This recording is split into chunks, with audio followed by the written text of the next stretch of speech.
yes. Hello, everyone. Hello, Thank good you. afternoon, Oh, or evening and morning to some of you. Yes, so you guys, everybody, listeners, today is a very exciting, very important day for us to have some wonderful diaspora discussions. My name is Nina Womack, the co-host of the Diaspora Exchange series. I'm from Los Angeles, California, born and raised. My background is in multimedia. I'm also a Pan-African woman, so I promote Africa and the diaspora and how we can connect and come together. So I'm involved in development activities in Africa. I just opened up my multimedia company that was established here in 2010 in Los Angeles. I've now branched out to offices in Lagos, Nigeria, as well as Nairobi, Kenya, and we are one. You know, our background, everybody comes from the motherland, and it's important to reconnect with our roots. And I'm just so happy to be co-host with Calvin, and I'll let Calvin introduce himself. Thank you, Nina. I'm Calvin Dark here in Washington, D.C. Although, as you can hear from the accent, I'm also from North Carolina. I am really proud to be here today. I am principal and co-founder of RC Communications, a communication and branding firm here in Washington, D.C., where we want to try to help people tell their stories because everybody's story is important, and we want to help you perfect your voice so you can tell that story correctly. And this is a topic the series is very important to me because I love all of my identities as an American, as an African American, as a member of the African diaspora. I did grad school in my Fulbright in Morocco and have kept ties there ever since that many years ago. And so I think this is just a really great forum for us to come together, particularly in this time where, in case you haven't noticed, there's a lot going on. And it seems that whether it's from the pandemic to systemic racism to challenges all around the world, race and particularly the African diaspora, those issues are integral to it. And so, what better forum and what better time for us to discuss ways that we can share information with each other to help make things better in the communities we come from. So, Nina, I'm going to let you, I guess, call on our great panelists because I'm interested to hear what they have to say. I guess we'll let them introduce themselves, and then we'll start with the questions Yes. after that. Our topic today, listeners, is Black Wall Street and its legacy. We will get into a wonderful discussion with that. But before we get started, let's meet our panelists. So, starting with Mckevin Ayaba, if you can introduce yourself and give us like maybe a minute or less of your background, please. Hello everyone.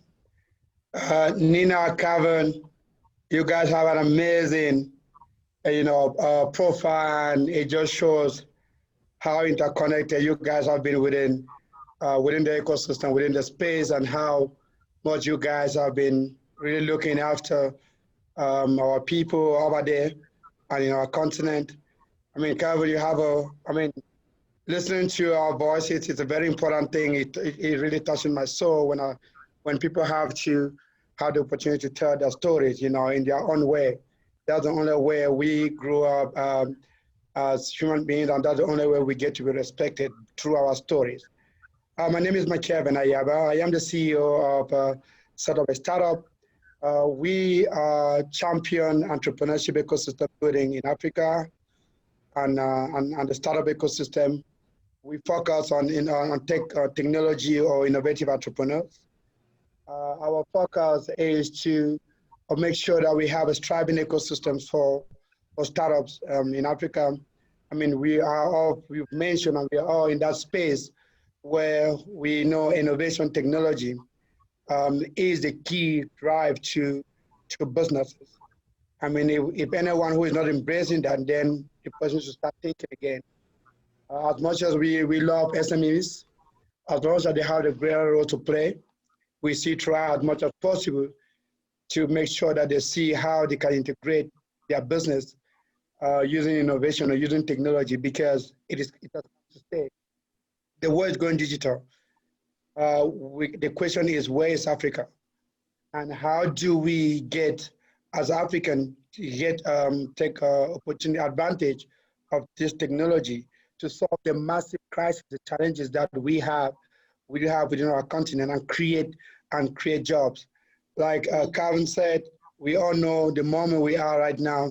No one expected it, but I think in every crisis, that's what I believe, there are always opportunities.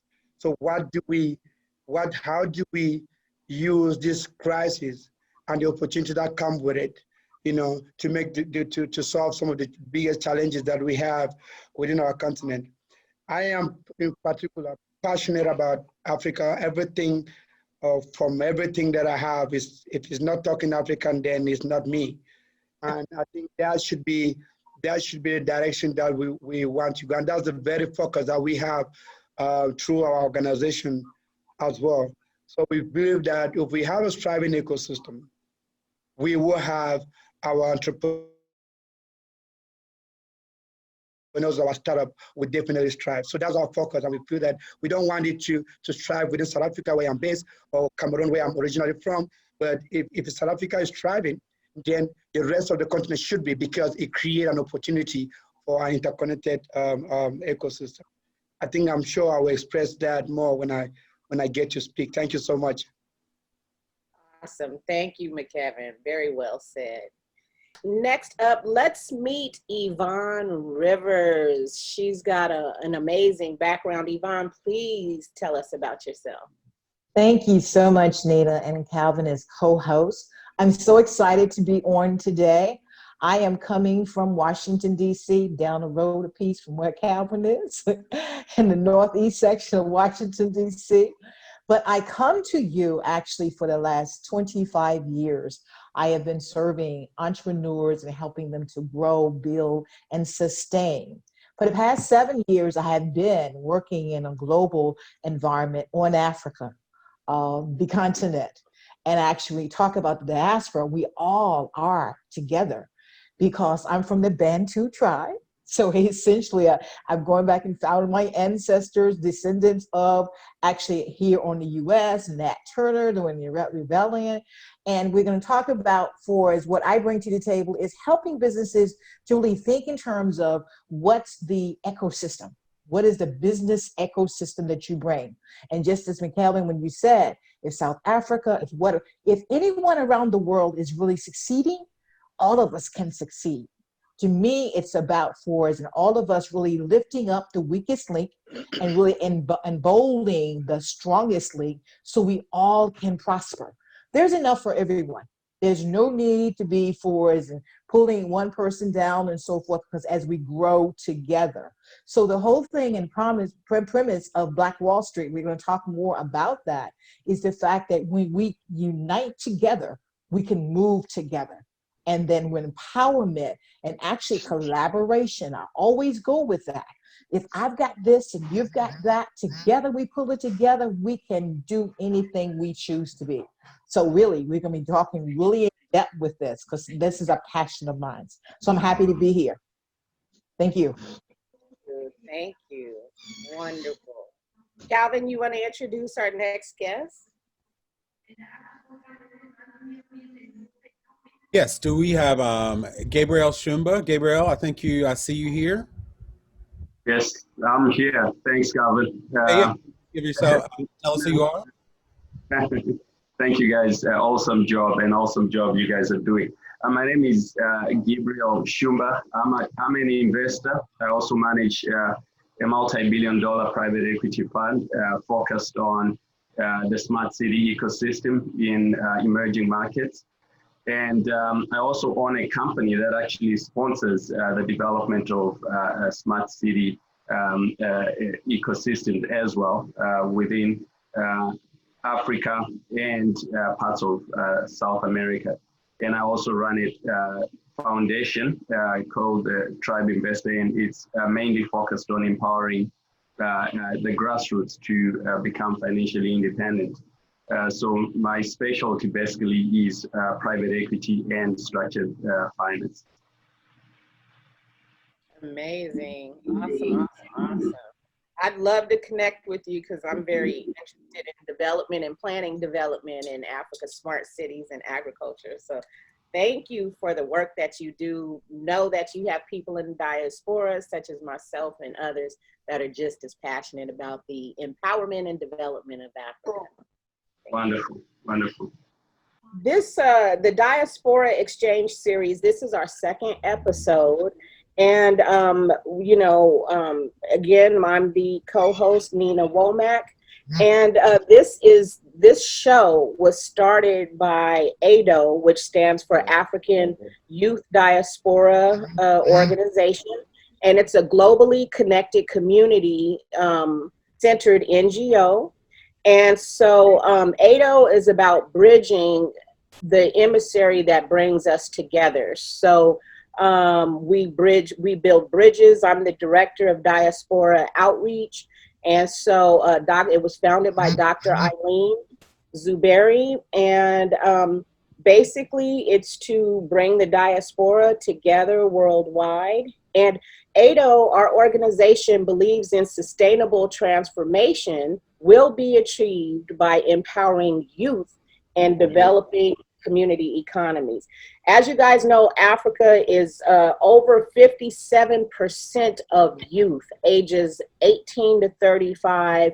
So they are the majority population, and it's really up to us as adults to empower the youth with the tools and the entrepreneurship education that they need so they can continue on and build and develop Africa and worldwide. So our theme today is Resurrecting Black Wall Street, Economic Empowerment as a Nemesis of Systemic Racism.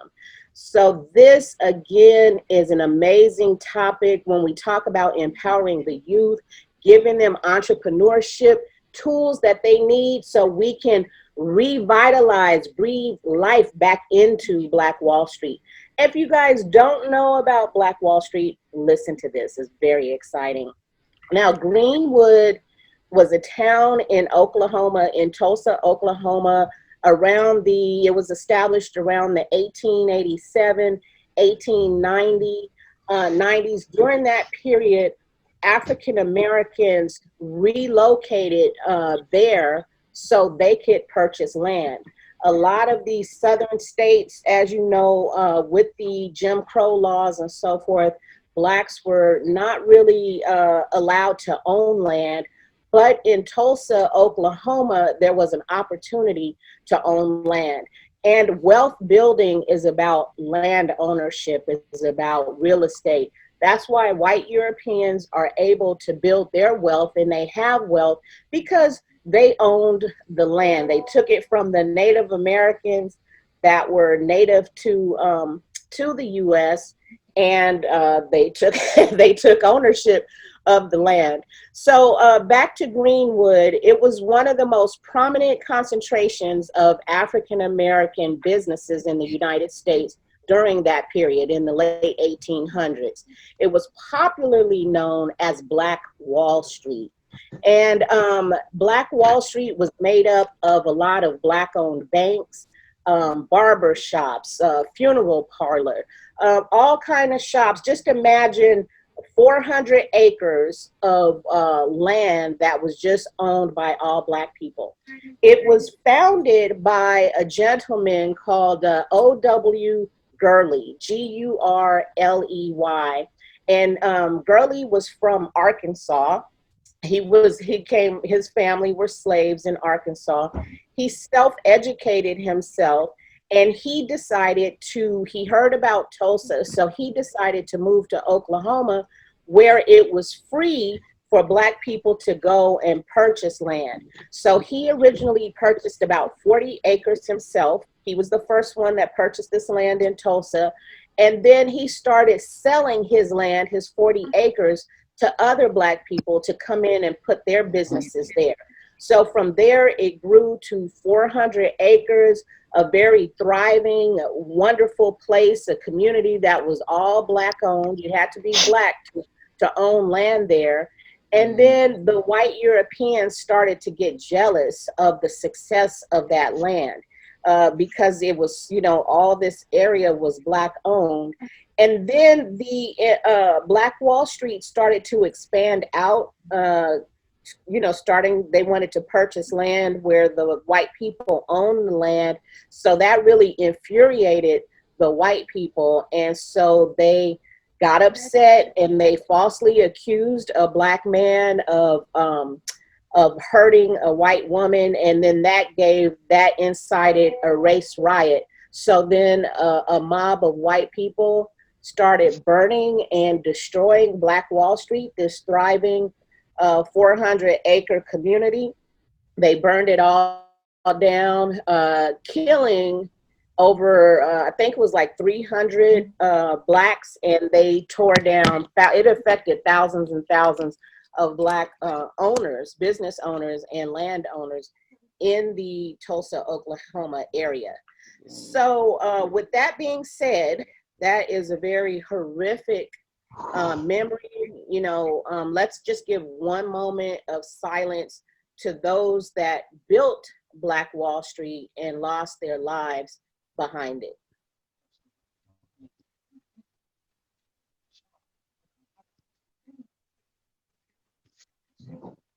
Okay, so our goal hopefully is to revitalize it, Black Wall Street, but on a global scale. So here in the US with the diaspora and all across the world, and connecting with Africa. You guys agree we should revitalize Black Wall Street? Yes. Yes. That should have gone away. Okay, so I have a question for Dr. Yvonne Rivers and also for Gabriel Shumba. You tell me, in your opinion, let's start with Yvonne Rivers. What is Black Wall Street all about to you? What does it mean to you? Thank you for that question, Nina. And actually, right, that was in the late 1890s, right? 1880, 89, 90, whatever. Right, right. So, you know, the whole premise, and really just tagging on to that, the dates just coincided when you were talking and sharing that story. 1900, Booker T. Washington set up the National Negro League, which was of business owners. So Black Wall Street was really, and you had many Black Wall Streets in most really cities around South, North, and whatever, which was essentially that concentration of businesses, Black doctors, lawyers. We called it the corner. I grew up in Petersburg, Virginia, and there's a whole section of Petersburg, Virginia that had your Black doctors, lawyers, funeral parlors, hair salons, barbers, or whatever, self-sustaining with that. And as you say, for is the fact that people on outside communities would get jealous. Now, a lot of that took place actually during the time of desegregation that we had.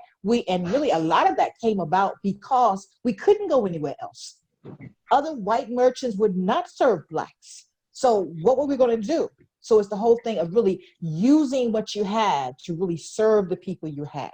So a lot of really in slavery time learned a lot of crafts from really showing horses on the plantation, and they took that after slavery to start businesses. So that is the key thing of really developing Black Wall Streets around your community and serve your community. And we say really here in the US a lot, and I see it in Africa too, how long will the Black dollar and the Black innovation or using, can we recycle that Black dollar? In other words, you make money, so you spend your money on Black business. With not just one day a week, not just during the 28 days of Black History Month, but every day. If I can find someone Black to really give me my goods and services, I'm gonna do that. So it's like keeping that money in the community, hiring employees, spreading out with that, growing as businesses, as SMEs, and growing, tying into the tech, as Mckevin said, because we've got to be progressive. So I see Black Wall Street in every community of the US and in Africa. And so my work globally is working with SMEs and so forth for them to grow their business, then they can hire employees. Because it's unfortunate that the fastest growing segment of entrepreneurs actually is the Black female. But most Black females do not have employees because they're not at that level of revenue that they can do that. So it's about changing that. So you really can have these mini Black Wall Streets that essentially we can take over and actually have it across the world. Very well said. I was just sharing with Dr. Eileen the other day. I was, when they started doling out this PPP money, I was on a call with the White House, and they were talking about their outreach to the the SMEs, and the fact that 95% of Black-owned companies are sole proprietorships, and they only have themselves, this one employee. So I just found that very baffling. I've been a business owner since 2010, and yes, it had just been me, but I'm trying now to break out of the mindset of just being me and finding out about pension plans and staff payroll and, you know, IRAs and so forth. Like now that's where my head is at, so I can prepare myself for growth. So very well said, and it's much needed that we get that education. Can I tie into what you just said? Because as you just said, a lot of sole proprietors, and when this pandemic hit, it's about preparation and being prepared for a threat. Back to your SWOT analysis, when you first start a business, a lot of sole proprietors or even just a self-employed person, you needed to know what options you had. There were some options, but a lot of times that's not widely distributed. That's another reason of having the community or the village, that if you know what it is, you can pass it on to someone else. So we all can help each other. You know, Dr. Rivers, one of the things that kind of what you said resonated with me is I started my own business 6.5 years ago. And my father had a local store and restaurant in North Carolina when I was growing up. And he always pushed the entrepreneur angle for me. It's not that I didn't want to do that. I was focusing on the subject area, where my father was saying, whatever subject area you choose, try to be in like your own business. And so I appreciated that. And when I started my business, I went to register it with the IRS, with the LLC. And did you know that when I told them, they said, well, you already have a business registered. And I said, no, I have the same name as my father. And now my father's passed away. He had registered his LLC 30 years to the week. When I registered mine. And because we have the same name, they thought, you know, whatever. And that was just a reminder to me that he wasn't telling me I had to go and run the convenience store and the restaurant. He was saying, whatever field, try to be in your own business plan. So good advice. Yes, absolutely. Yes. Gabriel, can you chime in on what Black Wall Street means to you? I always say that independence is an event. And freedom is a process, and you can, anybody in any country can attain independence by virtue of legislation being passed or by virtue of declaration of independence on Independence Day. But that's the day that freedom begins, and the process of and freedom, the anchor of any form of freedom is economic independence. So what basically was transpiring in Oklahoma, in Greenwood, was basically a true indication of economic independence, of freedom, and then using the economic power of propelling and actually giving momentum to freedom. And that's no wonder people, Black people, were actually moving from the Midwest going down to Oklahoma, where it was, I mean, historically it had been very bad to Black people, but they were going down there because there was the opportunity of actually buying land, which is an asset that can actually be used to empower anybody to wealth. So I truly believe that Black Wall Street was really the engine of freedom for almost every Black person that existed then and now. Okay, so we're going to move on to our next question. And actually, this is probably one of my favorite questions because I don't know about those of you outside of the United States, but with the current situation here in this country, you don't know how many times I have been asked by non-African diaspora people, what is systemic racism? Or they make a big differentiation by saying, yeah, there are people who are racist, but there is no systemic racism. And they even ask for examples. And I think that one of the things about Black Wall Street that's important is not just the desegregation, but there were systemic things that were put in place intentionally to kind of destroy those connections and links. And I'll tell you, just in my example in North Carolina, do you know that on the Black side of town, every street has Northeast beside it, like Lee Mm-hmm. Street Northeast, Ponderosa Road, where I grew up, Northeast. I was in the 6th grade and I said, wait, how can all the streets be in the Northeast direction? And it turns out because that was for Negro when they Yeah. renamed streets and did Yeah. the zoning. And do you know that that is still that way today? It was a way to let white business owners know, if they didn't know my little town, where not to go to do business. And so I think that that's something that's missing, that this isn't just a couple of bad apples who are racist, whatever the industry, but that it's systemic. In your opinion, what is the relationship between Black Wall Street and systemic racism? This is so much to my heart. Kevin, you talked about Forza, North Carolina. And the whole thing about the systemic racism is that people just don't get it. They still don't get it now. And for as in now, I say I'm old school, but maybe I'm considered for a season. I was one of 20 Black students to desegregate Dinwiddie County, Virginia high schools in 1965. Okay, after the Civil Rights Act of 1964. Prior to that, it was supposedly separate but equal. There were Black schools, there were white schools. So when the passing of the Civil Rights Act in 1964 by President Lyndon Johnson, it made it supposedly that you could go to the quote unquote white school. So that was my first year in high school. And the whole idea that I saw there's such a difference, and why I chose to go along with 19 other students was the fact of what they were offering there versus the Black school. The Black school was supposed to be equal. It was nothing equal about it.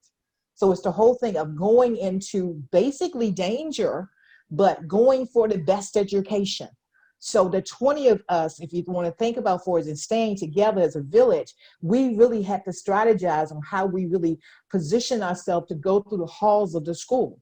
Because if we didn't stick together, and one of our team members really found that out when they were beat in the cafeteria because he got his schedule off. Because they always will attack for is that lone one with that. But we were simply there because we deserved to be there. And our parents paid taxes in this county just like anyone else. But I went specifically before, that's the best education, so I'm going for it.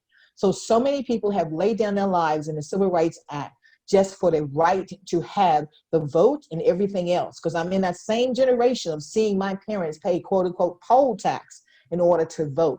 So the systemic racism was back then there. And you're so right, Calvin, that Northeast, meaning Negro, how about picnic, pickaninny, so you have all these things there. So when you see, if you've not been exposed to it, you don't recognize. So with all the protests here in DC or across the US, now some whites are now saying, oh, I didn't know what Blacks were going through. Then talk to someone. Don't just say you go to work with them and I got a Black friend. You have to have a dialogue to truly understand. And the fact that they have white privilege because they're white, but if you don't recognize that that's a privilege for you and you've not been in someone else's shoes, walk someone else's shoes. So that systemic racism essentially started for is the fact that Blacks were on to this side, that we couldn't go to other merchants. And that empowerment itself of growing. Most people had their own businesses, from being a hair salon, barber, stonemason, building houses, all of that. And it's the whole thing when you really galvanize to have economic empowerment, that itself will make other people jealous. But systemic racism helps us to build that economic empowerment. So essentially we can fight against it. Because so many times people will go to court, don't have a lawyer, they will end up in jail for a minor offense. So it covers everything. I tell someone, and I really speak about that, in fact, race plays a factor in everything. Not racism, but race plays a factor in everything. That's so true. And on that question, Gabriel, did you want to chime in? Yes. You know, the relation there between the two, I think it's almost as if systemic racism and economics are based on the same fundamentals. I mean, systemic racism is almost always based on economics, education, and entrepreneurship to a certain extent. So usually laws and regulations as well as practices are set up. For instance, what's happening right now in the main place. So there were systems, if you look at Africa, for instance, you see that most economic corridors that are set up, all these major highways, all these major railway lines, they almost always run from a region of where resources are concentrated all the way to the port. Which means they were really set up there for extractive measures, so that somebody just comes, takes the resources they want, they take it to the port, and then off it goes. And nobody inside that country benefits from value aid or from beneficiation. But people, when they come, they have to understand it from an economic perspective about why something was really there. And then they can also measure a little bit in terms of understanding why it impacts them, why they cannot progress. And so I feel that being aware of things like that is very important. So I have a question for Dr. Rivers. Dr. Rivers, do you think that the primary reason for Black Wall Street was due to the racial oppression after the Civil War? What are your thoughts on that? That was an era that I think it was an explosion. But after the Civil War, you know, even doing and going back to 1865, the Emancipation Proclamation, when slaves were freed, of them really going, and you know, a lot of people maybe not know this, is by them being slaves, they had crafts that they really had and really did the work on the plantation. A lot of them did start businesses when they were out of slavery. And there are some records that show that some did buy land, or even the plantation owner deed them land after they were freed. So the whole thing of businesses after the Civil War, after Emancipation Proclamation, I think there was an explosion of it because they then were free to start something of their own. Otherwise, they were slaves, so they didn't get any pay. Then it was the whole point, some were indentured servants, some were sharecroppers. So, you know, you have all those different aspects of it. So the explosion did come then, but that was the whole thing of using what they had the talents to do with it. And that's where really, when there was a migration from South, as you mentioned, Nina, of go west, young man, get your 40 acres and mule. And really being able to go and start like Mr. Gurley did with that 40 acres and spread it. So you saw that a lot of families, of generational families, that if someone had a house, if Big Mama had a house, that means everybody had a place to stay. And Big Mama would always bring people in. That's that village that people keep talking about. It's always been there. And you have that you lift each other up. You really serve. If you're doing this, you're doing that. It takes so many people to build a house. You know, you've got to have the foundation with a brick mason and so forth, carpentry, electricians and so forth. Those are really businesses. Now, true to be said, that a lot of Black business owners in the very beginning didn't see themselves as business owners. Both of my grandmothers actually ran country stores. One grandmother really took it to the next level and had gas. She had an athletic field and so forth. Had really basically it was you may have heard, and I'm telling my age, a juke joint, you know, Friday and Saturday night. So it's like you dress the things to the community. But if I asked my grandmother back then whether she was an entrepreneur, no, she's just serving and doing what she wants to do. So the whole thing, yes, it was an explosion of it, but it was not the concept that, okay, I'm an entrepreneur, I'm going to steadily grow and scale and have other locations and so forth. Whereas you see that now that you have family legacy and heritage regarding funeral homes, regarding newspapers, that really you have 100-year-old Black businesses here in the US. And so you have that generation building that legacy and wealth. And I have to tell you, before I was born, before my father had the restaurant, he had a juke joint too. It was named Hole in the Wall. That's what they called it. And I heard that was the place to go before I was born. And also, when you mentioned community, this is something that I've shared with friends of mine that they couldn't believe. I didn't understand how you could go hungry growing up, simply because all of my relatives lived in the same community. Big Mama's house was 2 doors down, and that's my Aunt Betty. Like, you didn't worry about eating because you would go and say, well, what did my grandmother make today for Sunday dinner? Or I'm gonna go down to my Aunt Pookie's and get something like this. And you don't appreciate that until you don't see it anymore. And just to show you the systemic racism part, my last name is Dark, and there's a whole story behind that.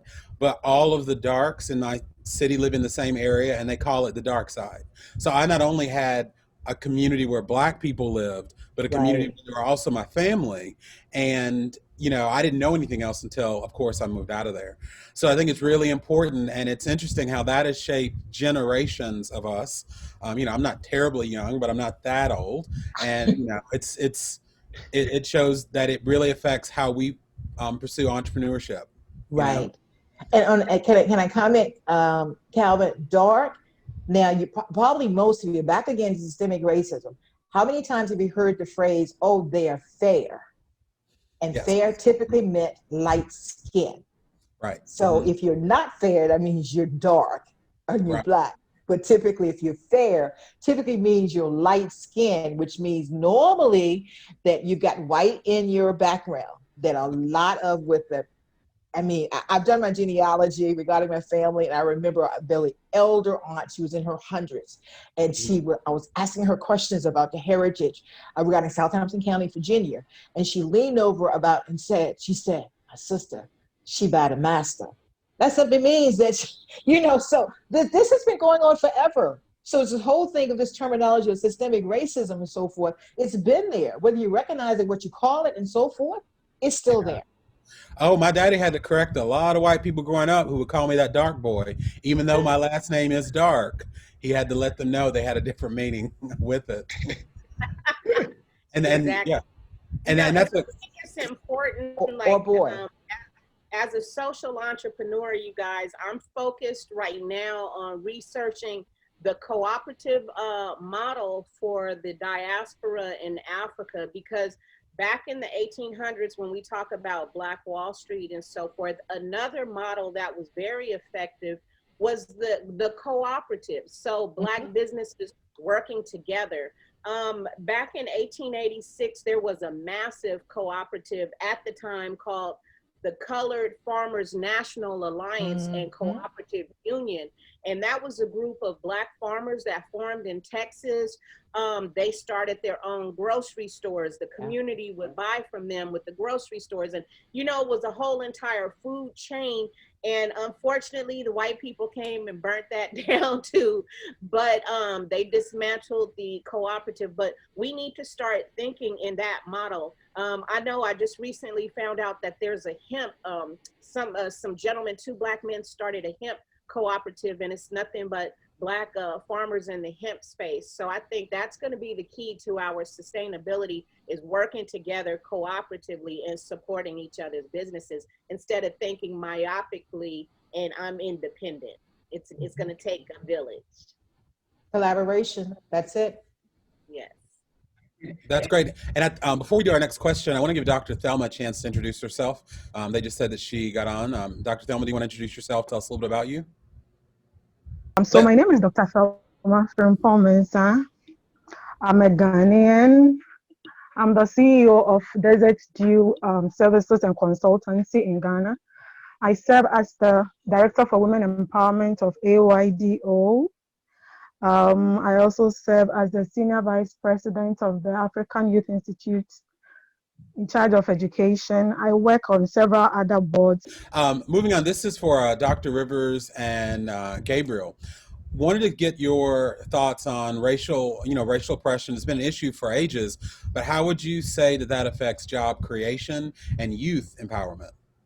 I've done some programs, and Calvin, you're probably familiar with it. Mayor Marion Barry, who's the mayor for life here in DC, started a program. Mayor for life. Mayor for life in DC until he passed, 40 something odd years ago, and it was called the Summer Youth Program, in which youth were paid from the age, I think at that time, as 13 up to maybe 17. They've extended that program, and I'm bringing that up because specifically and I've only been in DC the past 10 years, but I've heard so many people say, I got my first job through the Summer Youth Program. And that was set up specifically because there was such a disconnect between minority youth in DC as well as in other cities. So that's the whole thing about it, is that when you have that disconnect one place, you typically is across the board. But the disconnect was regarding for is most of these youth, and typically in DC is Ward 7 or 8 and so forth, that they're not used to having people or seeing people who's entrepreneurs and or working or having the capability to work or who would hire them. So here we talk about for is corporate America, from the basics of the Microsoft, the banks and so forth. How many of them are going to bring in Black young students as interns? So they look at, for is the fact, their key bank holders, account holders, they will employ those persons without interviewing whatever. So that's, again, where the systemic racism come in, that you don't really have to really go on what you know, but who you know. So if your dad is really president or a friend with the president of a bank, you got a summer job without interviewing and everything else. But not many Blacks were on that level that they knew people who own banks, corporations, and so forth, that you could bring youth in. So the key thing for entrepreneurship and businesses, and I do this myself, I've always got interns, I've always got work to do in the summertime and so forth, because I'm really just pouring into the young generation, because they are the future along with it. So it takes that business ecosystem. You'll keep hearing me say ecosystem, because it's more than just me, it's more than just business owners, it's every schools, it's the colleges. I'm a graduate of Lincoln University, HBCU, along with it. So it's universities and people really empowering these youth to show them. And when I say show them, because depending on their circumstance, on whether they've been exposed to even know how to get a job. Do they need soft skills? Do they need interview skills? Do they need to know you need to get up and show up on time to keep this job? So I saw that in the Marion Barry youth program, is that from 13-year-olds, they had never worked before. They didn't know that, if you do not show up on time, because they were being paid, you could lose your job. So a big part of that is not only just learning the principles of life, but the principles, how you keep a job, how you can start your own scenario, because really that was my role of coming in with some other partners of teaching these youth how they can start businesses. And we've had some success with that actually some youth that were in housing authority, the project, tenants, whatever, starting businesses at a young age. The mind is awesome in these young people. So really groom that talent and allow them to know that, sure, get the educational background, but start that business. And I go back to is the fact that some of the richest people in the world right now didn't really finish college. You think of Bill Gates, you think of Mark Zuckerberg, because they had that idea and they ran with it. So it's instilling in them that we come from entrepreneurs. We come from business owners, from a farmer to a hair salon, to even selling chicken dinners on Friday night. That is still a business. One thing, Gabriel, before you jump in, specifically here in DC, here's another example of how the system is set up against people economically. When I moved to DC, after grad school in my early 20s, I had to move here with a job, and, DC is a lot more expensive than North Carolina. And so I had to make sure I had all of that in line. Now, of course, I had parents that could help me, but, my rent in DC was more than their mortgage ever was in North Carolina. And, I would go to these like happy hours and events with some other people who were interns at the White House or in the Senate or in all these places. Those didn't pay at all, some of them. Like, I know some of the programs in the White House, you literally did not get paid for it. And I remember thinking, well, what do they expect? Like, this isn't even something, if you're qualified. I couldn't ask my parents to subsidize my whole life if I want to move here to Washington, D.C. And that's one way that the system is built to keep those people out, because the only people that can do that are I had a friend that did it, and he was saying, well, it's not that bad. Like, they only pay me $15,000 a year. And I said, well, your daddy's paying for your rent and your bills and everything else. Your $15,000 is for happy hour. So I would love that too. That's another way that we can change things, because it locks a lot of people out. Mm-hmm. That's true. That's true. I think one of the most devastating impacts of racism it really relates to how it cuts off the line for wealth transfer, intergenerational wealth transfer. That to me is probably the single most effective way of suppressing any society, is if you cut off the intergenerational wealth transfer lines. And I think that's been happening effectively, because if you look at perhaps the Black Wall Street scenario, and where Greenwood ended, it was burnt down, and after it was burnt down, people lost everything. And all that was left, especially in the eyes of the youth, was how bad this system was. And then the number two thing that it really affects is relationships. If you create a system that brings discourse and disables people from working together, that there also destroys that society. And I think systemic racism does that effectively. It causes especially people of color, Black people, to not work together effectively, so that you don't find most of them congregating in very effective ways, especially thinking in unison when it comes to economic ideas. Well, at least before, but now, because of exposure, because of the realization that there's something, there's a force behind it, people are realizing more and more that, look, we have to make an effort to work together. So I like the fact that it's changing. Dr. Thelma, I know you, and I know your background in finance, in financial education. So can you please tell us, how can we address these financial education issues? What can we do? So when we're talking about financial education, we're basically talking about the ability to understand and effectively use various financial skills, including personal financial management, budgeting, and investing. And the most important thing about financial education is the fact that it equips us with the knowledge and skills we need to manage money effectively and then also create wealth. Now, we're talking about systemic racism, and when it comes to racism, we normally think about our police brutally assaulting people, taking the lives of people, most because they are Black. But then there is also another aspect of racism that we hardly touch on, and that is what is referred to as the racial financial gap. Now, it is believed that when you come to especially the US, in as much as there is the need for a salary structure, Black people are paid differently for the same jobs that their white counterparts are doing.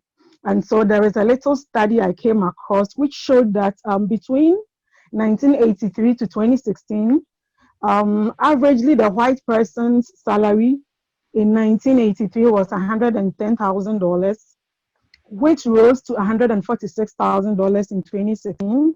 However, that of the Blacks, which used to be $7,323 in the year 1983, instead of going up, it rather went down to $3,557 in 2016.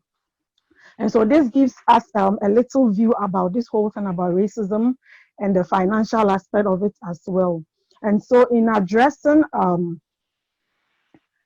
racism or systemic racism from the financial education aspect, we can touch on 3 or 4 things. And that is one, the fact that we all have a part to play. The last time I said that sometimes you need to experience it to really understand what people are going through. But then again, you don't really need to be in America to be able to play your parts. Once you take it upon yourself that you have a part to play in it, that is the first step to go. And the second one is until our Black people or our Black folks get to know their worth and stop accepting what is just given to them, but by asking or demanding what is rightfully theirs, then the status quo will change. But if they keep on accepting whatever is offered to them without knowing their worth, and just because they see themselves as Black and different from the whites, then the narratives will not change. And so they have the option of politely walking away from office that are way below that of their white counterparts. There is also the need to research and educate themselves about how the system runs. As I said earlier on, when you are financially educated, you know how to better manage your financial personal stuff, you know how to budget, and you know how to invest as well. And then just as Nina gave an example, she runs a whole lot of businesses, but she doesn't really have time. She hasn't really educated herself on the financial aspect. And so there are so many financial benefits that she can get from either the government or the cities or wherever she is. But because she hasn't really educated herself financially, she is missing out on all those things. And so there is also the need to take advantages of the opportunities available, just as I said. And then most importantly, I believe that for our Black folks who are in higher positions or in the capacity to help our Black people, please let us take that up. We shouldn't think that because we are comfortable where we are not going to help our brothers and our sisters down there. I would like to cite a typical example. I'm currently in Minnesota, and there is this man in one of my niece's church who runs a company here. It's a nursing home, one of the popular officers here. And I have helped him since February, and I am yet to see a white man in his company. He's a Black man, he's from Cameroon. I am yet to see a white person in his company. All the people who work there are Blacks. They are either from Ghana, any of the African countries. And that is what I am talking about. And so we take it upon ourselves that based on where we are, we would help those who are behind us and then create that enabling environment for everyone we think that needs our help to get there. So, until we bring everyone at par with us, we will still talk about it here and then, but then there is little that we will do and there is little effect that we will be seeing. And so I would like to end my little submission with a quote by Dr. Martin Luther King Jr., who says that in the end, we will remember not the words of our enemies, but the silence of our friends. Let me take that again. In the end, we will remember not the words of our enemies, but the silence of our friends. And so talking about it is good, but then we need to put what we are talking about in action. Let us take advantage of all the financial opportunities available to us.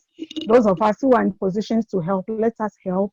And above all, do all we can so that we can break that financial racial gap, because until we all get to that level where every one of us is comfortable financially, is well educated financially, we can't create the wealth together. We can't walk hand in hand together financially. And most importantly, we can't get to where we want Africa to be. We need to empower ourselves and the youth as well, because I believe that the future belongs to the youth. For those of us, well, I'm not so old. I find myself in between there. I'm not that young, I'm not that old. And so I'm in between there. And so for those of us who are high up there, to take it upon ourselves to help the youth. And the younger ones also, we should make ourselves available when the elderly ones or those in the influential positions call upon us to be educated, either financially or in whichever way to empower ourselves. We need to be up to the task. No one wants to train or spend money and time and effort on someone who is not willing to take it up. And so the younger ones should avail themselves, even as the older ones also take it upon themselves to train the younger ones to empower themselves financially. And when we are financially empowered, we are able to manage our finances well, we are able to budget, we are able to invest, and most importantly, we are able to create wealth. And that rippling effect takes place where we are able to go back home and give back to our African society what we've been able to accrue over time. Thank you. Yes, awesome, awesome. Very, very well said. Thank you. I think, Gabriel, I think you can help by sharing your own personal story. If you could chime in on what we need to do as far as financial education. As you know, a lot of Black people don't have good credit. We don't have access to good credit. So can you share your personal story, how you built your wealth, and any kind of recommendations that we could do as the diaspora in Africa to build our wealth? Yes, thank you. You see, for me, the issue of financial education is very dear to my heart because I grew up, I knew nothing of this. I was born during the Civil War, and all we knew at the time were guns ringing by and people trying to assassinate my parents. But eventually the war ended. We knew nothing. I couldn't even speak English. I couldn't even speak my native language because we had gone in exile. I was born in exile in a different country. But what then started to happen was that my parents, they had fought the war, they had sacrificed everything they had, and all they had to give to us was access to education. So that really helped us because we then got to start to learn about what it is, you know, I mean, getting to increase knowledge, getting to understand how the world works, how people relate to the wealth base. And ultimately what then happened was that one day my mom, we were still quite poor, and my mom was a single mother raising 7 children.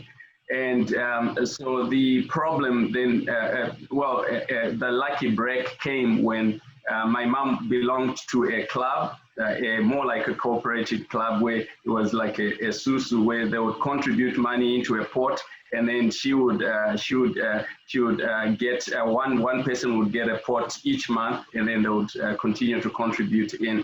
Well, so this weekend, my mom had actually just received her pot, and my uncle, who happened to work for the civil service, it was a public, a government-owned healthcare insurance company. So he knew a little bit about investing. So when my mom said, well, I'm holding a lot of money, I need to go to the bank and put it there so I can start to pay for my expenses, my kids' school fees. Then he said, do you know about money market accounts? And she said, no. That's when he then went on to explain to her what they were and why she should put that money in a money market account so that it generates a return. And after that, she takes some of it, pays off expenses, and she'll remain with something at the end of it. But then her question was, so how do I manage it? I know nothing about money, you know. Then that's when my uncle pointed at me to teach him. I was actually 17 years old, and I wasn't really interested. But when he started to walk me through the process, it became interesting. So every month I would look at the statements and I would see the numbers increasing. And I'm like, I like this stuff. I like how this is happening. So I went on, and then I asked my mom if I could open my own money market account where I could.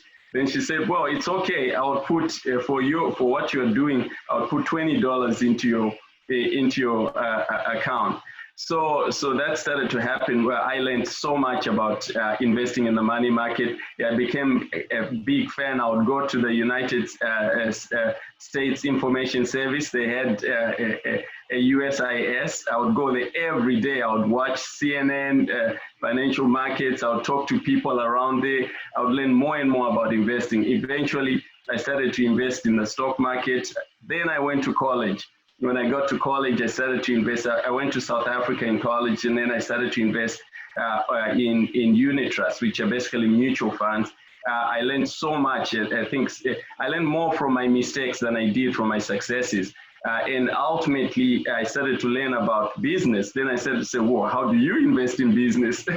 So I learned about that. So after college, I started to pursue the chartered accountancy program with PricewaterhouseCoopers.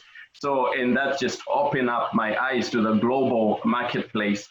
because I was auditing funds and banks.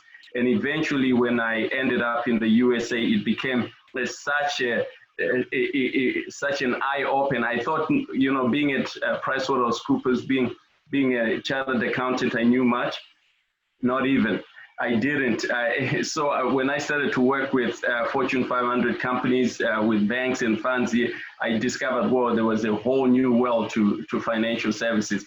As time went on and I became an expert in my own right, I started to learn more and more about just how money is made, because what the traditional financial world teaches the public is not really how money is made. This is chump change from how it's really made in the background. They're using structured financing. They're using, you know, bonds in secondary markets, not even primary markets, in ways that nobody really understands, to actually make money that nobody can actually even understand or even imagine. So I started to understand that. So when I got into private equity, started to work.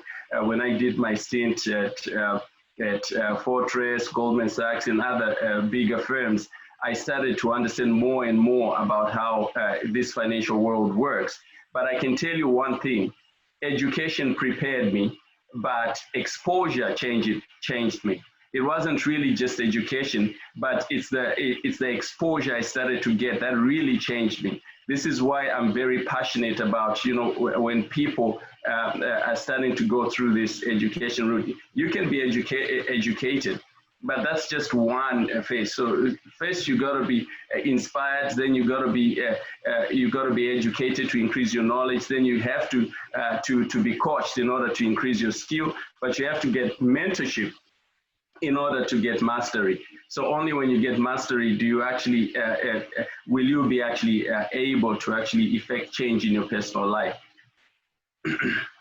Yeah. You know, that is so amazing. You hit something, the nail on the head is education. We share a similar journey.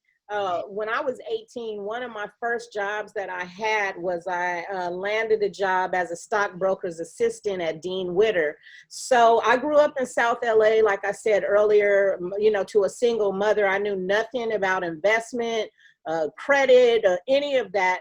But as a stockbroker's assistant, a lot of these wealthy white people would call me and I'd have to buy and sell their money markets, and they'd be like, oh, you know, can you liquidate my money market? I want to go for $30,000. I'm going to Hawaii on a vacation. And I was so blown away as this black young girl from South LA. I'm like, what? This is how white people make money from the stock market and from money markets. It was so foreign and unheard of to me. So that's what introduced me, that education, by having that job introduced me to how white people have wealth through the stock market and money markets and mutual funds. And so I'm interested in that too as well. But yeah, that money market is something else, right?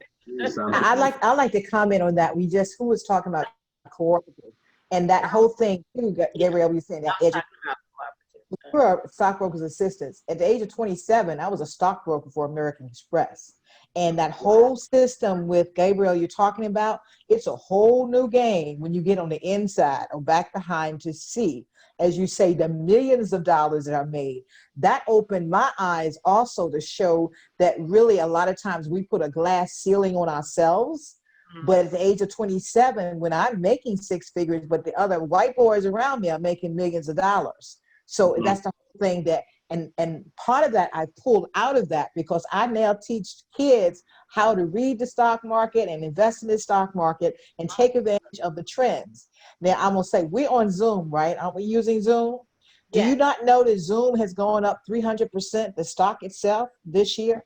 300%. I bought it at 142. It's now at 435. Oh, you go. This is not investment advice.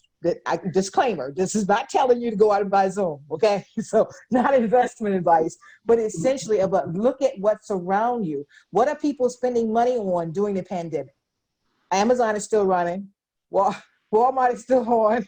You know, Dollar Tree and all. So you look at what people are spending money on. That's financial education. And Dr. Thelma, you're so right for in feeling that financial literacy itself, because people don't ask for their value because most of the time they have not met other people who really are making that level that they really need to be asking for. So you have to be comfortable even in your uncomfortableness.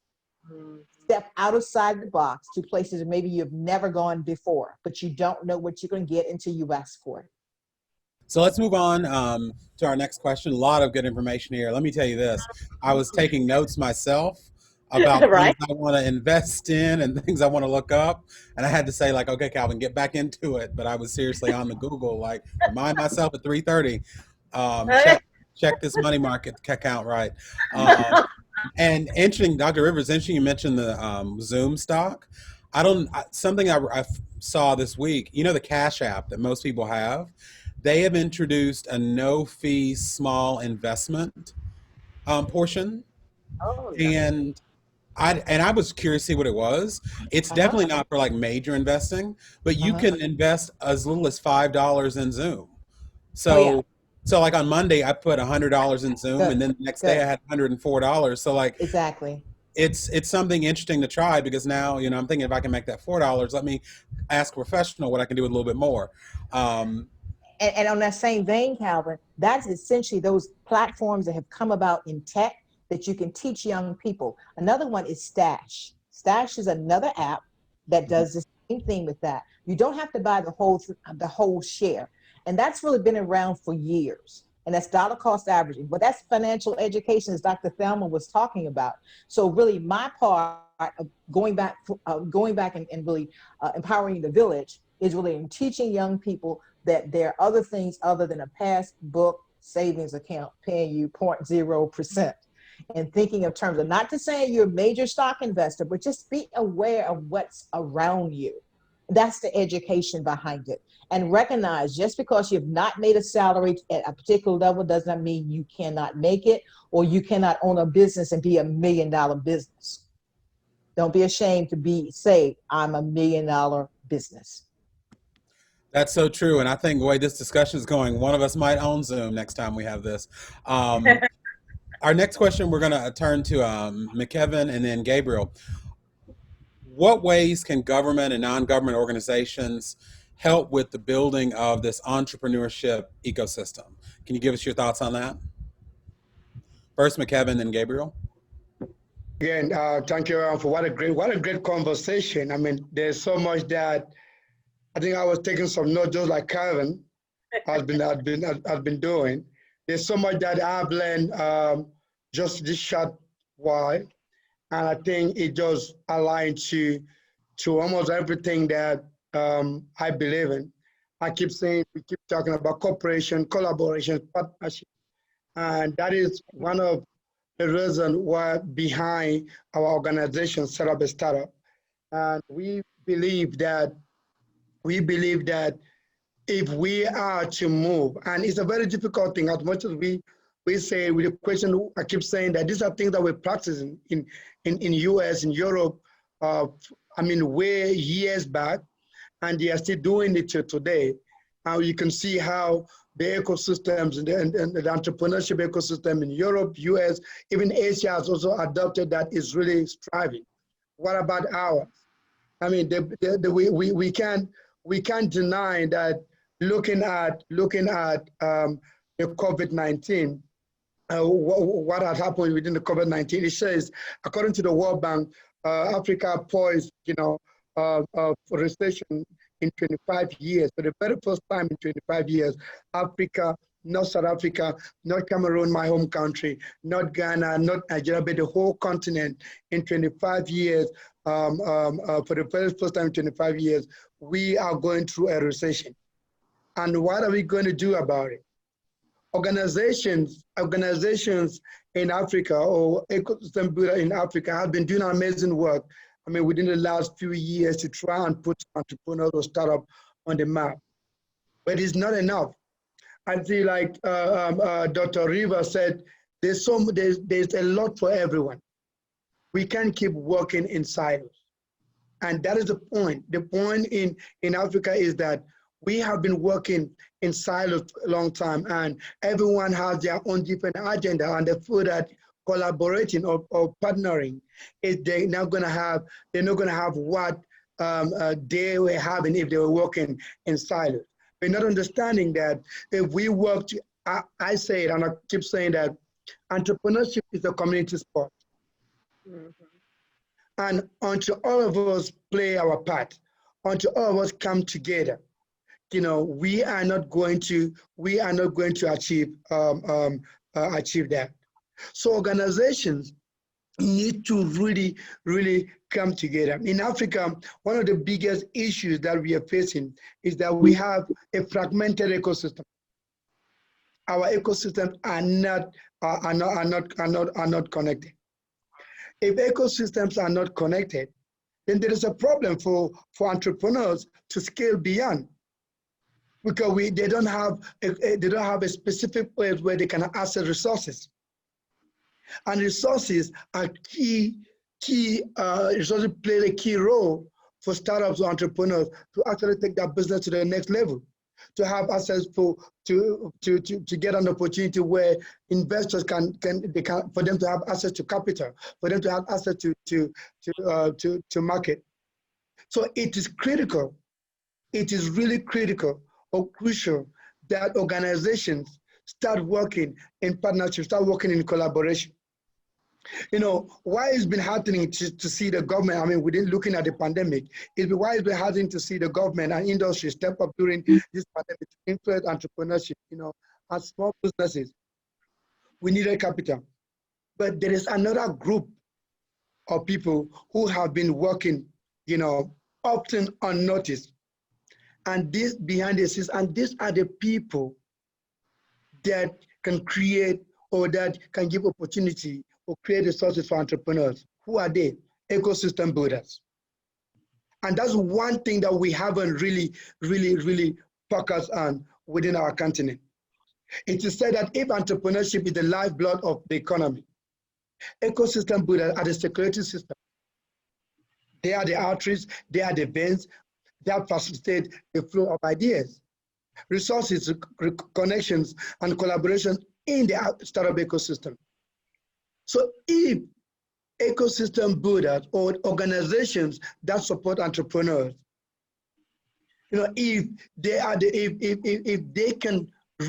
people can focus on supporting these organizations, I strongly believe that we will be able to give entrepreneurs the best platform of all the resources that they need in our continent. For me, I always thought that just like anyone else would think that communities need economies. Economies need entrepreneurs. That's how I always say. Entrepreneurs need ecosystem. And ecosystem need builders. But the most important thing is that if ecosystem need builders, therefore ecosystem builders need support of a professional field.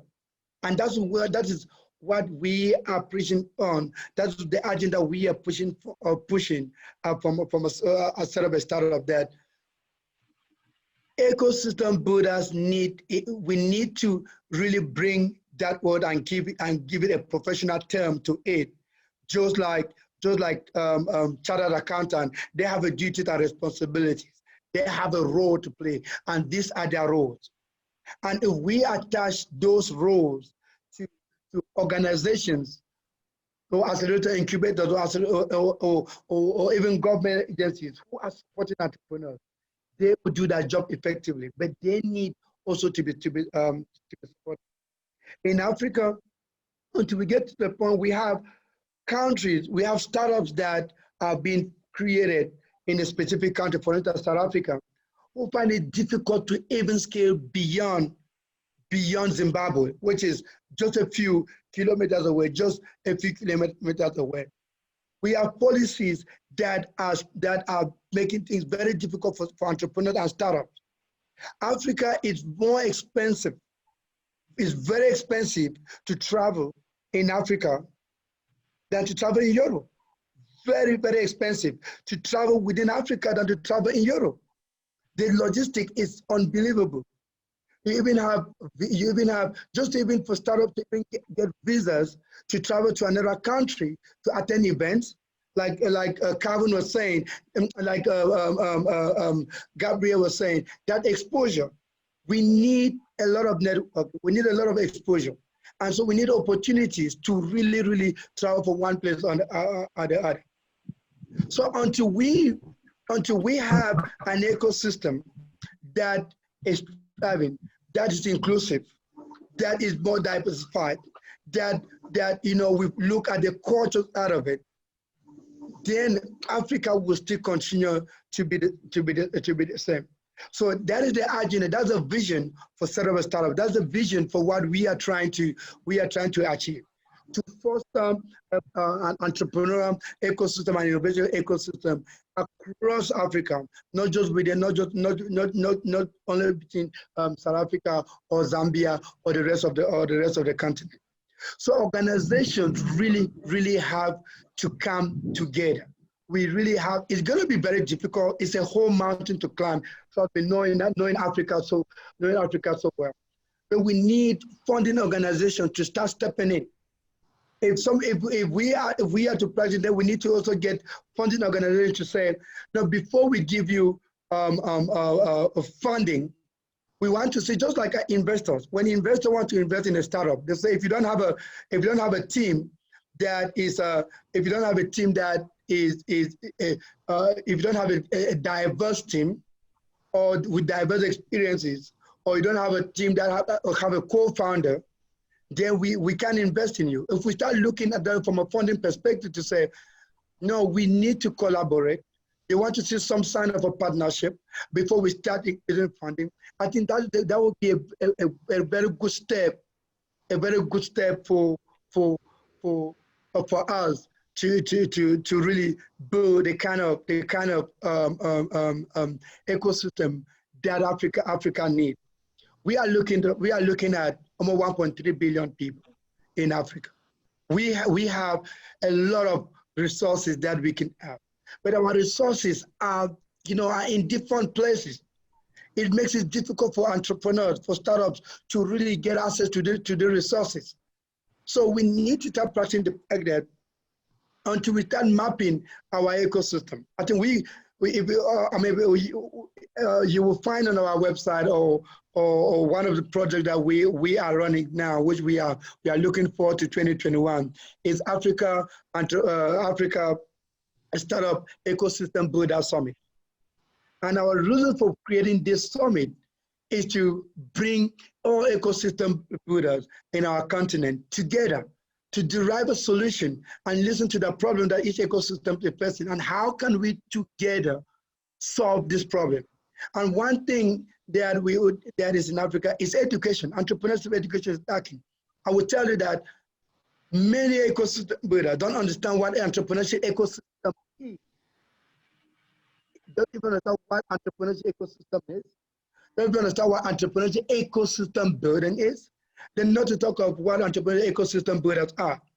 So until we unpack all of this, people understand sort of the difference between SMEs, the difference between startups, the difference until we tech startup or innovative startups, until we unpack all of this, to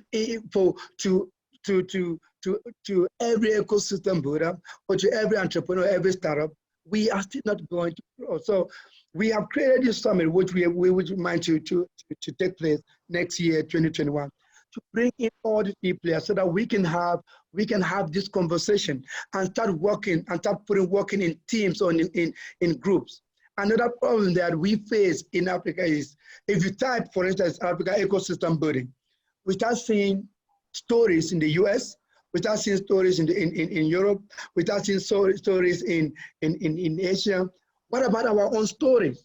Like Calvin said, we need to start talking, we need to start putting our stories on the internet, on Wikipedia. When they Google ecosystem, if you're in Africa, you do ecosystem building, it tells you, it starts giving you the stories of each ecosystem that we have. Yes, Dr. Rivers talking about entrepreneurship in schools. It has to start there. is something that we need to start building on. It's something that we didn't believe in. But we need to also start encouraging university. That's why you see ecosystem, like Dr. Rivers said, is very crucial because universities have their own. Women have, like for instance, women in tech have their own. We need to agri-tech have their own, health tech and fintech. We need to really start mapping all of this together because these are all things that Africa has. So for us, is not just only creating a sustainable ecosystem, but encouraging that as ecosystem builders must start, we should start, making sure that we connect with one another. We start writing together each player that we have within our ecosystem. We start documenting that so that we can get to that point. We start designing an ecosystem where it can actually be mapped. South Africa is mapped, but not really to an extent. As much as you say it's mapped, entrepreneurs to struggle. But if South Africa is mapped alone, and Zimbabwe is not, then there's still an issue for Zimbabwe, for startup in South Africa to scale beyond Zimbabwe because they wouldn't know who to contact there for them to do business together. So you see, that's why access to market is very very difficult because we are really scattered. So for us, another thing which I would mention from organizational perspective is that we need to most startups in Africa, and that's one of the things that we discover in our award program because we also set up a startup under an award called the Southern Africa Startup Award, which now have since 2017. They had other 3 regions that have just been launched now, and we noticed within this award that we have entrepreneurs that have good products, but they are not investment ready. So we are also using startup. We are saying that investors are not investing in our startup. We should question ourselves: are these startup investment ready? Investors cannot, as an ecosystem, investors cannot be focusing on raising funds, and especially other people's funds like VCs to invest in startup. They should go back again and start doing the groundwork to get the startup to ready, and that is the job of ecosystem builders. That's the job of organizations to make sure that all accelerator incubators, everyone else, to make sure that our startup are investment ready. So part of the project, part of our program is that we've also put together an investment readiness program for entrepreneurs, which we will be launching next month. So again, like I said, maybe in a group in the chat, that we are looking forward for partnership. We are looking for collaboration. We are looking for everyone who really have interest in creating a sustainable and a better entrepreneurship or innovative ecosystem in Africa to join us in this journey. It's going to be a very difficult journey. I am based here. I love Africa. I've traveled Asia, I've traveled Europe, I've traveled around the continent. We have a different approach to how we see it. But there is nothing impossible. It can be done. It can be done if, Nina, Dr. Rivers, Calvin, if all of you really look at African in a diaspora in that way, we really need you people to get involved. One of the things that we do, we talk a lot, and we really do less. So we need to get up from that space where we keep talking and really try and see what is on the ground. Africa is full of talent. We have seen it. I've worked with over 7,000 startups within the last three years. There's so much that we can build unicorn out of Africa. But until we get to that point where we put the entrepreneurs first, we put the startup first, we start creating content that they can easily have access to. We redesign our ecosystem, not only South Africa, but each country or each community. We start looking at how we can all connect this ecosystem together. We are not going to move. We are not going to benefit from this, from technology. We are not going from the digital space that we are right now, and we will continue. We will continue like Dr.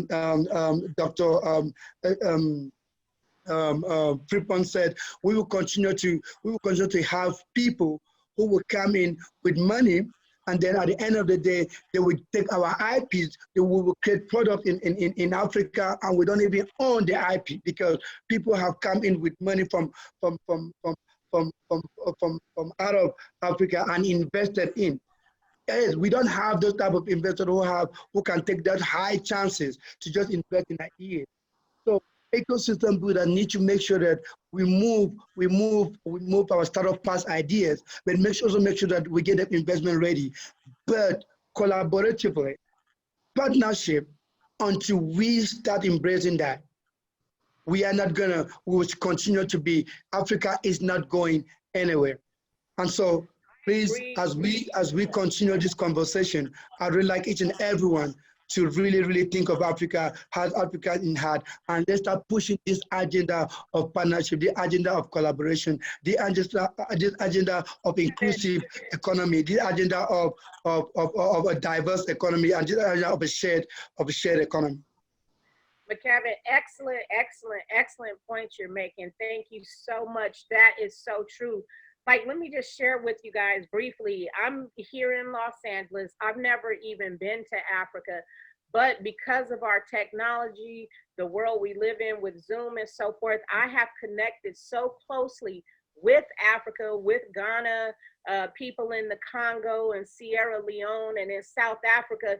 They're my family now. And actually, I just became appointed as Queen Mother in Ghana because I am a special advisor now to a Queen Mother in the Volta region.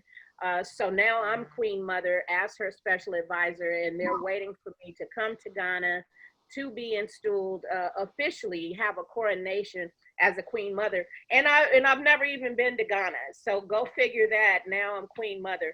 So it's so important for the diaspora to connect with Africa so we can unify and build our economic wealth. And so I have a question specifically for Dr. Rivers as well as Gabriel.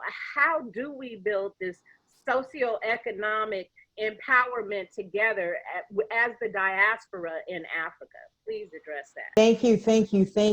Mckevin, I'm with you. I'm with the team. And just to show how we can do it, it's so many chances and choices. Because for the past 7 years, I have been global in Africa. So I have established really connections and collaborations and partnership. And that's what's grown my business from South Africa to Rwanda, Nigeria, Ghana, Cameroon. I do training there, virtual and on site. And September 15, I'm kicking off the inaugural of the African Dream Business Institute.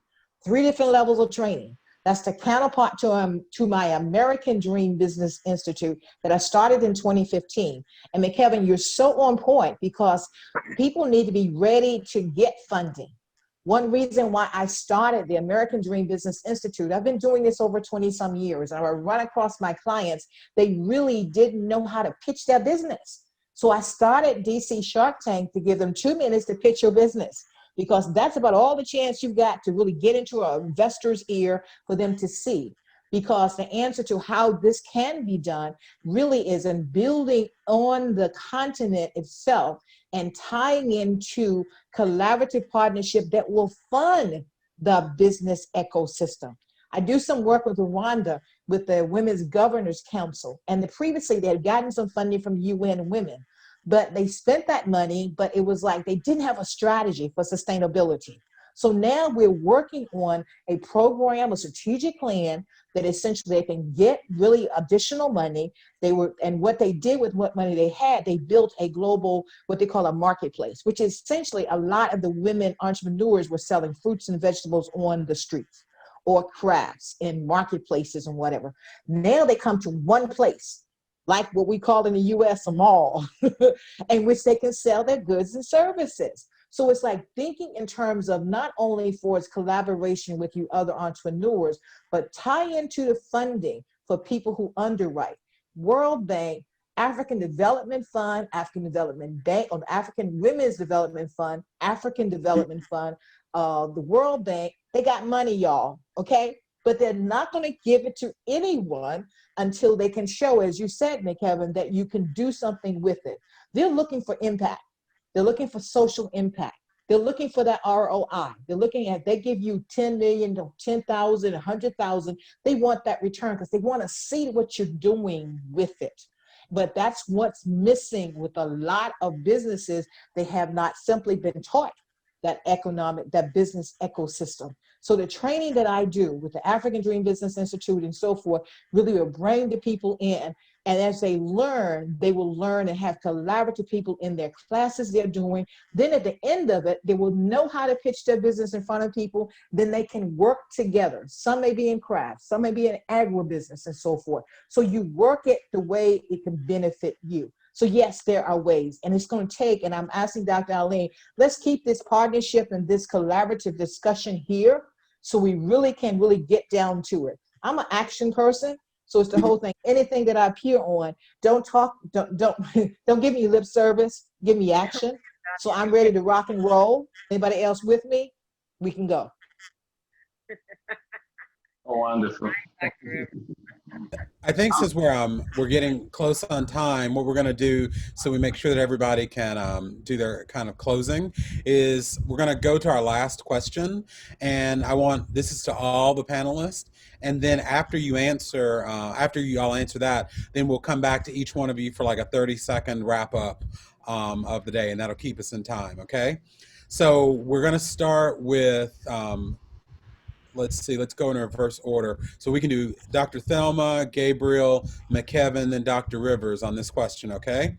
And it is, as the memories of the violent encounters with George Floyd and Jacob Blake, and, even the remnants of the apartheid memories as they linger on, what are your kind of final words on this topic, resurrecting Black Wall Street, economic empowerment as a nemesis of systemic racism? And what I would like each of you to also, in that question, talk about how these tragedies that we're seeing here in the U.S.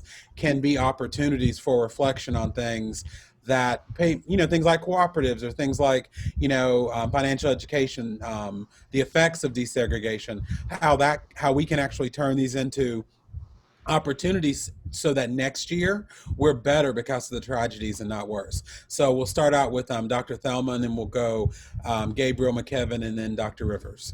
With regards to your question, I believe that in our personal capacities and in everything that we are doing, there is always the need to look back and see how best we can help ourselves, how best we can help society, and how best to make the global world in which we find ourselves now a better one for each and every one of us, regardless of our colors, regardless of our race, and regardless of how we are brought up.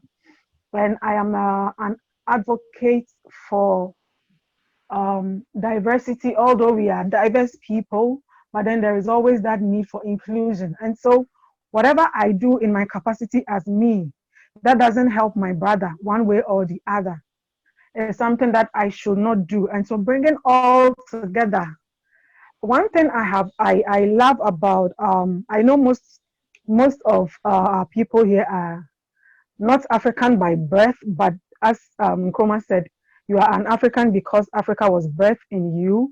One thing that is so unique about the African continent is the fact that we are a peace-loving people. We welcome everybody. And I always say that in Ghana, we tend to even appreciate and welcome foreigners even more than our own people. And so coming from that background, I believe that racism should be something that should not be part of us. Unfortunately, it is here with us, but then we can do everything in our own individual capacities and wherever we find ourselves, first of all, to do acts that do not reflect racism. We should act in such a way that we are all embracing, we accommodate everyone, we educate ourselves to the best of our abilities. Knowledge is power. And so as we are having some of these dialogues and these exchanges, we learn from each other and we empower each other.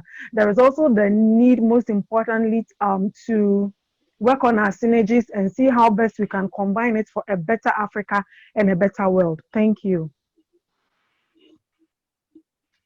Wonderful. From my perspective, I think, the memories of the tragedies that just happened are pretty much a big lesson to an entire generation.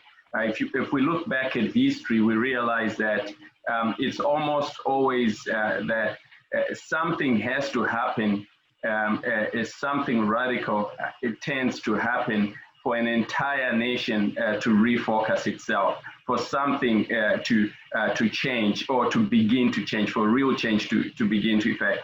And I think this is an opportunity for real change to start taking effect. And I think part of that is going to be what is actually going to happen in the grassroots. So the first thing is a platform like this is going to be much beneficial to the grassroots as well. And I'll just give a quick example of what we are doing. We are investing a lot in Africa right now, mainly in Southern Africa. And so we are running a multi-billion-dollar investment project right now. And the way we are looking at it, using that famous word, we actually call it the value ecosystem. That's actually the basis for that project. And the real essence behind that is we want to bring together, we want to go away from the concept of silo investing to the concept of ecosystem investing. And by doing that, because there are many people that invest in different projects. One invests in a manufacturing project here, plastic manufacturing. Another one is recycling over there. Another one, a mining project over there. But what tends to happen is if they are not coordinated and interrelated like an ecosystem is, like it's not, and nothing really is going to happen in terms of real impact on the ground. So platforms like this one bring awareness, and platforms like this one enable the actual education and gets rolling the process of exposure. And examples like the one we have, where we're actually starting to invest, we are looking at, okay, what's the best way to invest in a developing region? We know that 80% of the global GDP is generated in urban areas. So we know that if you change urban areas, you're pretty much going to change the economic picture of a country. So that's where we are starting. We are starting to change these urban areas, correcting some of the problems that are there, and most of them are socioeconomic problems. We're bringing about strategies for bringing about economic equality, for even lifestyle equality as well as entrepreneurial equality. That is making sure that capital is available to everybody who has an opportunity that's viable, and making sure that when governments and local cities and provincial governments are planning, they are really doing that with a big picture perspective as opposed to a silo perspective where they only focus on one area. I think those are some of the examples I have for now. Just to add of what Gabriel said, I think it's, and I like the fact that he mentioned that they're going to be focusing on investing in the ecosystems, because it's very crucial. And I think that's one of the reasons why we still have startups that don't really ill, because for the ecosystem builders, like I'll give an example, like some of us, we are a non-for-profit organization, and we genuinely care about the entrepreneur. We put the entrepreneur first, and it is not a startup, if not an entrepreneur, is nothing else. But we still lack that support that we need to support the entrepreneurs. Entrepreneurs need a lot of mentorship. You need coaches, you need advisors. It's difficult for them to focus on to get all these things while building the product. So it boils down to the fact that they can only rely on people like us to give them order. But for us to also be able to give these entrepreneurs all the things that they need and create those resources that they do need, we also need that support from an ecosystem building perspective. That also empowered so that we can then be able to empower this entrepreneur, get them to be investment ready for the investment that Gabriel is putting to putting forward to the startup or the entrepreneurs in our country. And so for me is how can corporate or government or other funding organization really identify the people who are genuinely supporting the entrepreneur and give them that support that they really need to create all the resources that entrepreneurs need for to create to put together all the collect the data. Market research and data research is very expensive. It's very expensive in Africa. So you could understand why some startups, the people focus, and by the time people don't really focus on market research. They just believe this problem is a problem that everyone can solve. And because just market research is very expensive for startups themselves. So we need to take all that from them and come up with opportunities where they don't really need to struggle, but they should struggle on the product. So ecosystem building is very critical. Collaboration, this is something that I would live with, and I would have it until our people get it. That if we keep working in silo, we are never going to have any unicorn out of Africa. If we keep working in silo, we're not going to have any entrepreneur or any startup that is going to scale beyond their country or beyond the community. And that's what investors are looking for. I think Gabriel would confirm, especially when we talk about startups. Startup, what does it mean? A scalable business. If it's not scalable, it can attract investors. So until the ecosystem is thriving and then open doors and we are interconnected, the startup could also access market beyond their region or beyond their community or beyond our country to work to scale our business in different countries. So for me, I think partnership, collaboration, interconnected ecosystem, and we stop working in silos. That's the only way we are going to take Africa out of this situation. Excellent, excellent. In light of what the question, if I recall, was relating to the systemic racism, the George Floyd, and the protests, my heart is very heavy here in the United States. It's really hard to watch a lot of the news reports because it's like every other day something is happening. You know, when there's a breaking news on CNN and so forth, I hold my breath. It's like, what is it? But along with it, the tie-in is that whenever there's a need, if you find a need and fill it, that's a business. What has come out of this, actually, I see the opportunity for us really to develop and become diversity, resilience, and inclusive collaborators and consultants. There are major corporations now putting major dollars down, okay? We need to be in the room, but we're not going to get in the room until we knock on the door. So when the people are saying from Facebook and everyone else giving grants and so forth, and I do some coaching for Eureka.biz, and we administered $110 million of Facebook. I know some people on the ground in Nigeria, they're now going there and so forth. So in going to corporates, because we are people of color, whether you're United States, whether you're US, whether you're global or whatever, is because they have really outlets in Africa, the continent, is like show them and tell them, because I'm doing that now. I've developed and working with some people now, and it's a project called Unlearn and Learn. And the reason why that came about, I have white clients, and the week after the protest here in DC, I do personal coaching, business coaching. And then next Friday, after the protest, so I'm on Zoom with this 60-year-old white woman who grew up in the DC area. And she comes on the screen with me and she says, Yvonne, I need to say something to you. I just don't know what. And I said, well, talk to me. And she said, I didn't know it was this bad for Black people all these years.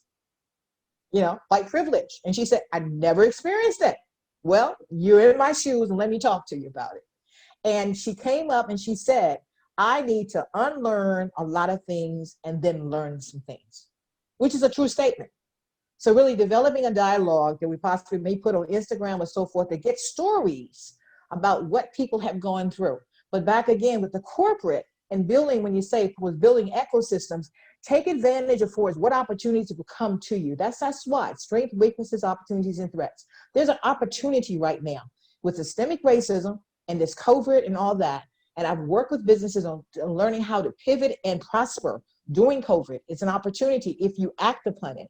But along with it, diversity, resilience, and really being able to be in the room. Those who are trained in that, and even if you're a business owner and you just need to really come in and be in the boardroom and get a consulting contract and saying, if you're considering doing this, doing that, whether it's education, whether it's in advertising, media, and so forth, that's why you see a lot of media images. And I know, Calvin, you can attest to that, that they didn't consult the Black person when they're doing an ad trying to reach Black people. So if you want to reach the target market, talk to somebody who's in that market. But You don't know how many times I've said there had to be a Black person somewhere in that building. But they said they can't find them. That, you know, I hear that so much. I can't find a Black business owner. You haven't looked, you know, but that's an opportunity here now. So that's my outreach, or that's my response to this. You know, whether it's defund police or whatever, I do believe, for the fact, having the police have a voice or hearing from Blacks relating to different incidents, because they see it from the white eyes. They see it from the majority eyes. They don't see it from minority eyes. And they need to see that. So that's my response to the systemic racism. And yes, I believe this is the time to turn, because as I said before, I come back from the civil rights of 1965. Here we are now in 2020. And I'm like saying, hallelujah, it's about time. And speaking of time, it looks like we are right at 3 o'clock. I want to thank everybody for coming today. I have learned a lot. If you could see the notes that I took, and I'm sure y'all did as well. I hope everybody is safe over this holiday weekend here in the U.S. or wherever you are. And Nina, I'll let you close out. Yes. Thank you, everybody. Excellent information. I think everybody's been enlightened. This, again, the topic is Black Wall Street, and let's all build together and keep in touch. On behalf of AYDO, African Youth Diaspora Organization, and Dr. Eileen, would you like to say one word before we end this broadcast? Thank you so much for being here, everybody. Really appreciate your attendance. And let's link in. Everybody, I got your info. If you have any question, go ahead and send it to me on my WhatsApp number. Thank you, Calvin. Thank you, Nina. Thank you, Mr. Shumba, and the rest of the panelists. Since we're running out of time, so I'm not going to spell all the name out, but I would really appreciate you. And looking forward to see you again on our next episode. Thank you. Thank you. Goodbye, guys. Bye-bye. Exchange. Follow us on Facebook and social media, Diaspora Exchange.